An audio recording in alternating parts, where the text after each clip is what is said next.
Good I morning. said, is it though? Is it?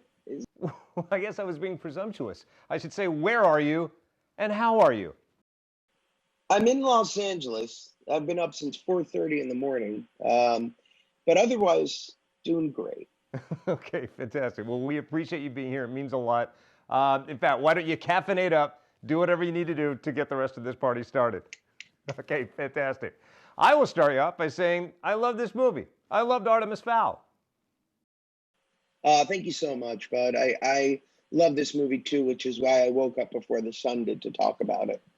Well, again, we don't take it for granted. Thank you for rolling out of bed or whatever you did. You've done 70 movies in your career. So what was new this time around? What new joy did Artemis Fowl bring you? If it did.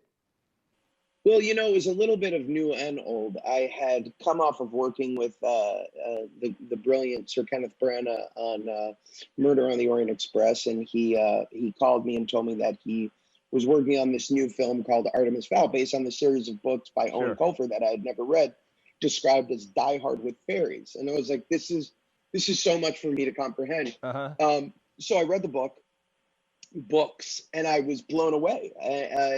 About this series about this almost anti-hero, this 12-year-old criminal mastermind who, in a book populated by brilliant characters, is the most brilliant of the bunch.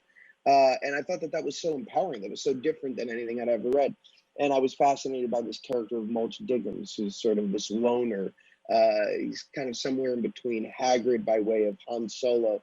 Obviously more good looking than Han Solo, but Sure.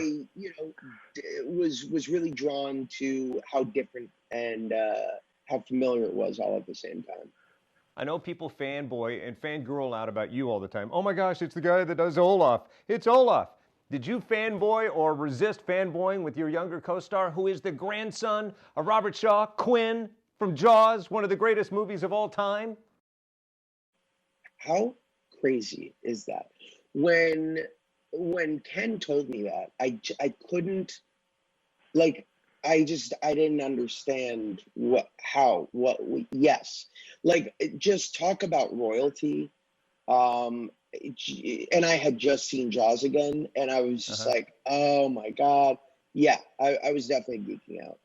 And did you go up to him and say, like people say to you, do Olaf, do the voice of Olaf? Did you go up to him and say, do your grandfather's line from Jaws? Sharks, their eyes are black and cold as steel.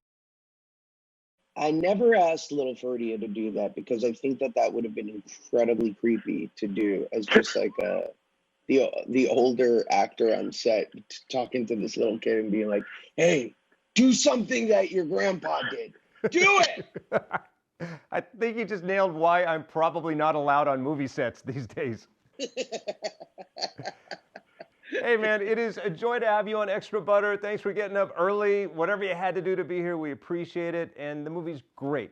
Say some parting words for us before we leave you to go back to bed or whatever you're going to do. Thank you, my friend. Be safe, and can't wait for everyone to see Artemis Fowl on Disney Plus.